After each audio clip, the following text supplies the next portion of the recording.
Hello दोस्तों, स्वागत करते हैं उसके बीच में आपके अपने चैनल स्टडी मिरर पर। दोस्तों बात करें 69 शिक्षक भर्ती के आंसर की मामले संबंधित दोनों रास्ते आपके पक्ष में सबको डिस्कस करेंगे इस वीडियो माध्यम से। तो वीडियो बिना स्किप करने तक बने रहिए मेरे साथ आपके अपने चैनल स्टडी मिरर पर। जो लोग चैनल पर नए हैं तो प्लीज़ चैनल को लाइक करें, शेयर करें, सब्सक्राइब करें, साथ में बेल आइकन दबाना भूलें ताकि मेरे वीडियो नोटिफिकेशन आप तक पहुँचती रहे। जैसा दोस्तों 69 शिक्षक भर्ती के आंसर की प्रकरण मामले में आपको बता दें कि मेरा जो अपना अनुमान बता रहा है, जो अपनी चीज़ें समझ में आ रही हैं, जितनी अभी तक की चीज़ें समझ में आ रही हैं वो यही है कि पहली बात तो डबल बेंच का आदेश आने से पहले कुछ नहीं होने वाला, ये चीज़ आपने दिमाग में बैठा लीजिए। दूसरी सबसे बड़ी बात, डबल बेंच का आदेश आ जाए, ठीक है, अब उसके बाद दो कंडीशंस बनेंगी जो मुझे लग रहा है, या तो 6800 के फेवर में आदेश आएगा या फिर सरकार सिंगल बेंच का आदेश बहाल होगा, जो मुझे दोनों प्रोबेबिलिटी लग रही हैं।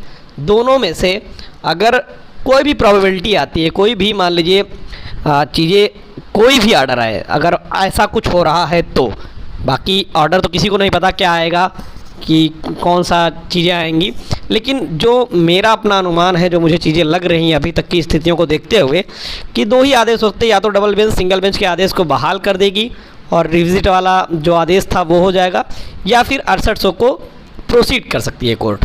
ठीक है, अगर 6800 को कोर्ट प्रोसीड कर रही है तो भी आपका फ़ायदा, क्योंकि जब 6800 को प्रोसीड करेगी तो कहीं ना कहीं अधिकारियों को आपके मामले को जल्दी करना होगा। 6800 का जो संख्या बल है वो उस लिहाज से देखा जाए तो आपके पास एक बेहतर ऑप्शन होगा। ठीक है, क्योंकि आपके पास संख्या बल कम है, आप लोग 1000-1200 लोग हैं, धरने में 300-400 लोग जाते हैं, कोई फ़र्क पड़ता नहीं है। ठीक, अगर 6800 के पक्ष में ऑर्डर आ रहा है तो बेहतर अपडेट देखने को मिल सकती है, क्योंकि आपकी चीज़ें जल्द से जल्द देखने को मिल जाएंगी। दूसरी कंडीशन अगर बन रही है कि सिंगल बेंच का आदेश मान लीजिए बहाल होता है, तो अगर मई में ऑर्डर आ जाता है लास्ट तक, तो आपको बहुत अच्छे से पता है 7 जुलाई तक कोर्ट, सुप्रीम कोर्ट खुलेगी नहीं, तब तक आप वहाँ पर किसी प्रकार की हेयरिंग कर नहीं सकते। अगर सरकार चाहेगी तो उस बीच में आंसर की कर देगी। तो ओवरऑल दो कंडीशंस बन रही हैं, दोनों कंडीशन में आप सेफ हैं। ठीक है, अब जिसकी जो भी हो वो कोर्ट जाने कौन सा ऑर्डर आ रहा है, क्या चीज़ें हो रही हैं। और उम्मीद जिस तरीके से मैंने बार बार बताया, आरक्षण मामले में सबसे ज़्यादा चांसेस 6800 के ही हैं और सिंगल बेंच के आदेश फॉलो, दो ही चांसेस बन रहे हैं। लेकिन जिस तरीके से बहस हुई, जिस तरीके से लास्ट में सरकार ने कहा था 6800 जो है वो 69,000 का ही पार्ट है, तो उन सब चीज़ों को देखते हुए कहीं ना कहीं 6800 की स्थिति मजबूत भी दिख रही है।